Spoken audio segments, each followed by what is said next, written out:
નમસ્કાર મિત્રો, હું મોહન ગઢવી ગુજરાતી દુનિયા યુટ્યુબ ચેનલમાં ફરી એકવાર આપ સૌ મિત્રોનો હાર્દિક સ્વાગત કરું છું. મિત્રો, આવનારા સમયમાં ગંભીર મહામારીઓનો રાજ હશે. હરેક ઘરમાં ગંભીર બીમારીઓનો ઝાડ જોવા મળશે. આજથી 600 વર્ષ પહેલાં જેવી ભવિષ્યવાણીઓ થઈ ચૂકી છે કે પાપી મનુષ્યનો કોઈ પણ ઠેકાણું નહીં વધે. આવનારા સમયમાં કોરોનાથી પણ વધારે ભયંકર મહામારીની ભવિષ્યવાણીઓ થઈ ચૂકી છે. આવનારા સમયમાં કેવો હશે પાપી મનુષ્યનો અંત. મિત્રો, આજે આખી દુનિયાભરમાં લગભગ 463 મિલિયન લોકો મધુમેહથી બીમાર છે.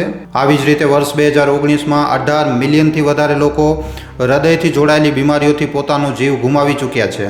આવી જ રીતે મિત્રો, brain tumour, heart fail, kidney, liver અને થાઇરોઇડ જેવી કોને ખબર કેટલી એવી ગંભીર બીમારીઓ છે જે હમણાં લોકોના ઘર સુધી પહોંચી ચૂકી છે. પણ મિત્રો, જો આપણે ભવિષ્ય મલિકા અનુસાર જોઈએ તો આ તો હજી માત્ર શરૂઆત છે. આનાથી પણ વધારે ખરાબ, વધારે કપરો સમય હજી આવવાનો બાકી છે. ભવિષ્યના ગર્ભમાં એવી ભયંકર મહામારીઓ હજી સંતાયેલી છે જે જો આવી ગઈ તો કળિયુગનો માણસ ગમે ત્યાં ઈલાજ કરવાની કોશિશ કરશે પણ એને એ બીમારીનો ઈલાજ નહીં મળે. મિત્રો, આપણે બધાને વર્ષ 2020 તો ખબર જ છે, જેમાં ચીનમાંથી નીકળેલા કોરોના વાયરસે ખૂબ જ ભયંકર રીતે તબાહી મચાવી. કોરોના વાયરસ ભલે 2020માં નીકળ્યો હતો, પણ મિત્રો આની ભવિષ્યવાણી આજથી 600 વર્ષ પહેલાં ઓડિશાના મહાન સંત અચ્યુતાનંદ દાસ મહારાજજીએ કરેલી હતી પોતાની ભવિષ્ય મલિકા પુસ્તકમાં. સંત અચ્યુતાનંદ દાસ મહારાજજી એક દિવ્ય પુરુષ હતા અને એમની પાસે ભૂત, વર્તમાન અને ભવિષ્ય જોવાની શક્તિ હતી. અને આ જ શક્તિના બળબૂતા ઉપર એમણે ભવિષ્ય મલિકા નામના ગ્રંથની રચના કરી. અને ભવિષ્ય મલિકામાં જે ભવિષ્યવાણીઓ લખવામાં આવી છે એ લગભગ 100% સાચી પડે છે. અને આમાંથી જ એક ભવિષ્યવાણી હતી કોરોના વાયરસની ભવિષ્યવાણી, જેના વિષયમાં ભવિષ્ય મલિકામાં લખવામાં આવ્યું હતું કે કળિયુગમાં એક એવો રોગ ઉપડશે જે લાખો લોકોનો જીવ લેશે. માણસને પોતાના મોઢા બાંધવા પડશે, મતલબ કે માસ્ક લગાવવા પડશે. શમશાન ઘાટમાં લાશોને સળગાવતા લોકો થાકી જશે. વગર કોઈ ક્રિયાક્રમ કર્યા વગર જ લાશોને સળગાવી નાખવામાં આવશે. આ જે રોગ હશે એ માણસનો જીવ એકદમ કીડી માકુડાની જેમ લઈ લેશે. અને આ જે બીમારી આવશે એ કળિયુગમાં ઉપડવાવાળી મોટી મોટી મહામારીઓની ખાલી અને ખાલી શરૂઆત હશે. હા મિત્રો, ખાલી શરૂઆત હશે. તો હવે મિત્રો, કઈ છે એ આવનારી મહામારીઓ જે કળિયુગમાં મચાવશે તબાહી? જાણવા માટે આ વિડીયો સાથે અંત સુધી બન્યા રહેજો. મિત્રો, કાળચક્રના અનુસાર કળિયુગને કુલ 4 ભાગોમાં વહેંચવામાં આવ્યું છે, જેમાં પહેલો છે સતયુગ, જે સારા માણસોથી ભરેલો યુગ. બીજો છે ત્રેતાયુગ, જેમાં રાવણ જેવા ખરાબ લોકો અને ખરાબીઓનો જન્મ થઈ ગયો હતો. પછી દ્વાપર યુગ, જેમાં પુણ્યની માત્રા 50% હતી અને પાપની માત્રા પણ 50% હતી. અને એના પછી કળિયુગ, જ્યાં અધર્મ, પાપ અને અત્યાચારોની સંખ્યા એકદમ 100% હશે.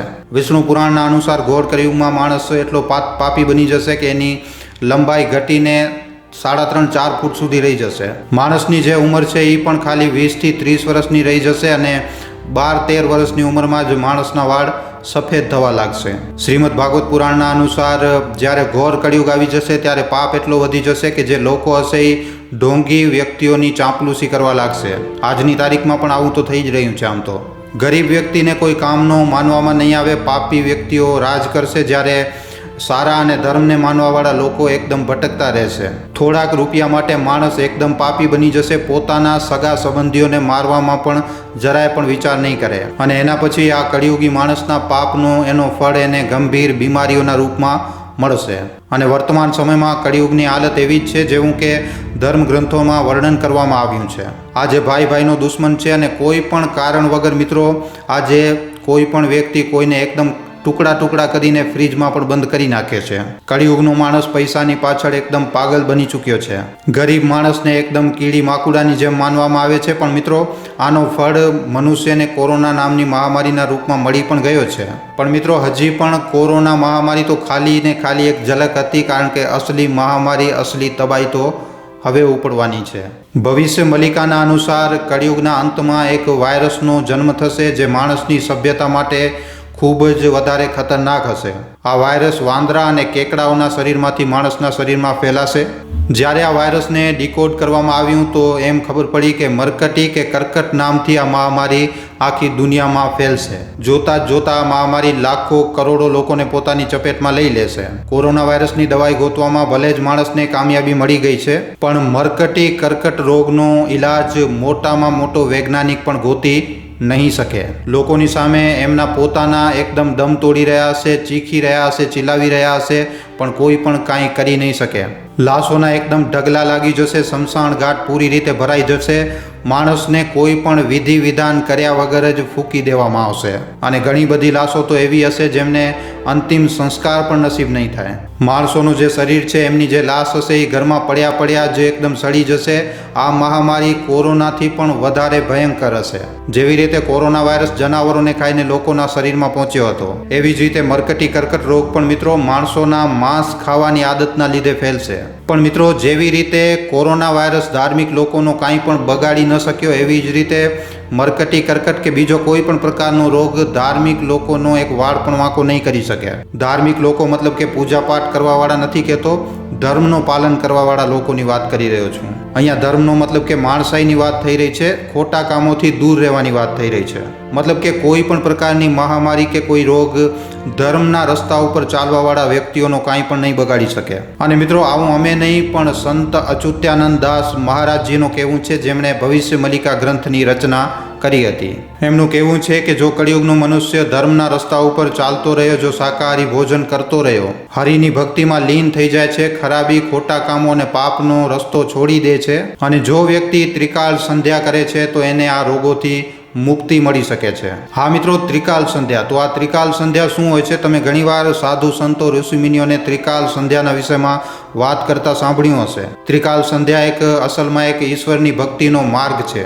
ત્રિકાળ મતલબ કે 3 કાળ, મતલબ કે સમયની પૂજા અર્ચના, મતલબ કે દિવસમાં 3 વાર ભગવાનની ભક્તિ પૂજા અર્ચના કરવાની હોય છે. પણ એવું નથી કે આપણને જ્યારે ખ્યાલ આવે ત્યારે કરી નાખીએ, મોકો મળે ત્યારે કરી નાખીએ, એવું નથી. ત્રિકાળ સંધ્યા સવારે 6 વાગે, બપોરે 12 વાગે અને એના પછી સાંજે 6 વાગ્યાની પૂજાના મહત્વને માનવામાં આવે છે. મતલબ કે જ્યારે સૂરજ ઉગી રહ્યો હોય ત્યારે, પછી જ્યારે સૂરજ પોતાના પીક ઉપર હોય ત્યારે, અને પછી જ્યારે સૂરજ આથમી રહ્યો હોય ત્યારે. આને કહેવામાં આવે છે ત્રિકાળ સંધ્યા. તમે તમારી રીતે થોડુંક આગળ પાછળ કરી શકો છો, પણ પછી એ જ નિર્ધારિત સમય ઉપર તમને ઈશ્વરની ભક્તિ કરવાની રહેશે. કહેવામાં આવે છે કે ત્રિકાળ સંધ્યા દરમિયાન માણસની સુષુમ્ન નારીનો દ્વાર ખુલેલો હોય છે, જે કુંડલી, જાગરણ અને સાધના એકાંતમાં ખૂબ જ મહત્વ રાખે છે. જો તમે પ્રતિ દિવસ ત્રિકાળ સંધ્યા કરો છો તો આનાથી તમને અનેક લાભ પણ મળશે. જેમ કે આનાથી એકાગ્રતા વધે છે અને ચંચલતા ખતમ થાય છે. માણસની વાણીમાં મધુરતા અને કોમલતા આવે છે. અંદરની આત્મા જાગે છે અને ઈશ્વરના પ્રતિ આસ્થા વધે છે. અને આના લીધે મનુષ્ય પોતાની મેળે જ ખરાબ કામો કરવાનો બંધ કરી નાખે છે. મનને એકદમ શાંતિ મળે છે અને સાત્વિક ગુણોમાં વૃદ્ધિ થાય છે. અને મિત્રો, આની જરૂરિયાત કળિયુગના મનુષ્યને સૌથી વધારે છે, કારણ કે સાત્વિક ભાવોના અભાવના કારણે લોકો જે છે એ લોભ લાલસામાં વધારે ફસાઈ રહ્યા છે. અને આના લીધે મનુષ્ય માંસાહાર બાજુ ચાલ્યો જાય છે, જે વર્તમાન સમયમાં થઈ પણ રહ્યું છે. પણ આપણા ધાર્મિક ગ્રંથ શ્રીમદ ભગવદ્ ગીતાના અનુસાર જો મનુષ્ય આ જ રસ્તા ઉપર ચાલતો રહ્યો, જો માણસ આમને આમ જીવ હત્યા કરતો રહ્યો, તો એક દિવસ એવો પણ આવશે કે જ્યારે માણસ જીવની નહીં પણ માણસની જ હત્યા કરીને એને ખાવાનું પણ ચાલુ કરી દેશે. વર્તમાનમાં મિત્રો, દુનિયામાં ઘણા બધા એવા દેશો છે કે જ્યાં માણસ જ માણસને ખાય છે. હા મિત્રો, માણસ મરી જાય છે પછી એને ખાવામાં આવે છે, કારણ કે એ લોકોની પરંપરા છે. પણ મિત્રો, જો તમે કળિયુગમાં ભયંકર બીમારીઓથી બચવા માંગો છો તો તમને ત્રિકાળ સંધ્યા કરવી જોઈએ. જો ત્રિકાળ સંધ્યા નથી થતી તો હરિની ભક્તિમાં એકદમ લીન થઈ જવું જોઈએ, કારણ કે ધર્મ ઉપર ચાલવાવાળા લોકોની રક્ષા કરવા માટે સ્વયં ભગવાન અવતાર લેશે. જેમ કે ત્રેતા યુગમાં ભગવાન શ્રી રામ બનીને આવ્યા, દ્વાપરમાં કૃષ્ણ બનીને આવ્યા, એવી જ રીતે કળિયુગમાં પણ કલ્કી બનીને આવશે. અને જે કલ્કી અવતાર છે એ ભગવાન વિષ્ણુનો 10મો અને સૌથી છેલ્લો અવતાર છે. ભગવાન કલ્કીના વિષયમાં આપણને ઘણા બધા ધાર્મિક ગ્રંથોમાં જાણકારી મળે છે, જ્યાં એમના જન્મથી લઈ અને કલી રાક્ષસના વધ સુધીની તમામ માહિતી આપવામાં આવી છે. અને આ વિષયમાં સૌથી મોટો ગ્રંથ તો કલ્કી પુરાણ જ છે. જો તમે વાંચ્યું નથી તો તમે વાંચી શકો છો. ભગવાન કલ્કી કલિયુગના અંતના સમયે અવતાર લેશે અને સંસારમાં ફેલેલી ખરાબી, ખોટા કામો અને કૃત્યોનો નાશ કરીને ફરી એકવાર ધર્મની સ્થાપના કરશે. તે સમયે ભગવાનના ભક્તોની પણ રક્ષા કરશે, એમને ગંભીર બીમારીઓથી બચાવશે. પણ ભગવાન કલ્કી એમની જ મદદ કરશે જે એકદમ ધાર્મિક હશે, જેમણે ક્યારે પણ કોઈનું ખોટું નહીં કર્યું હોય, જે વ્યક્તિએ ક્યારે કોઈ જીવ હત્યા નહીં કરી હોય, એમની જ ભગવાન મદદ કરશે. તો મિત્રો, હજી પણ સમય છે, ચેતી જજો, કારણ કે જો સમય નીકળી ગયો તો પછી પછતાવા સિવાય બીજો કાંઈ નહીં વધે. આશા રાખીએ છીએ કે આ વિડીયો અને આ વિડીયોમાં આપવામાં આવેલો આ સંદેશ તમને પસંદ આવ્યો હશે. આના ઉપર તમારા શું વિચારવું છે અમને નીચે કમેન્ટ સેક્શનમાં લખીને જણાવવા ખાસ વિનંતી. મિત્રો, તમારા માટે એક સારા વિષય ઉપર વિડીયો બનાવવામાં અમને ઘણો જ સમય લાગી જાય છે, માટે આ વિડીયોના બદલે અમે તમારા પાસેથી એક લાઈક અને એક શેરની આશા જરૂર રાખીએ છીએ, કારણ કે તમારી એક લાઈક અને એક શેર અમને આવા જ જાણકારીસભર વિડીયો બનાવવાની પ્રેરણા આપે છે.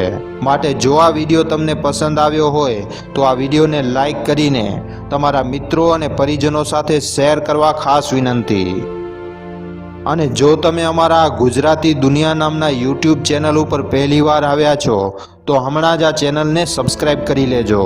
સબસ્ક્રાઈબ કર્યા બાદ બાજુમાં જે બેલ આઇકન જે ઘંટડીનું નિશાન આવે એને દબાવી નાખજો, જેનાથી અમારા દરેક વિડીયોની જાણકારી તમને નોટિફિકેશનના માધ્યમથી મળતી રહે. આખો વિડીયો જોવા બદલ આભાર. હવે આપણે મળીશું એક આવા જ નવા જાણકારીસભર વિડીયોમાં. ધન્યવાદ.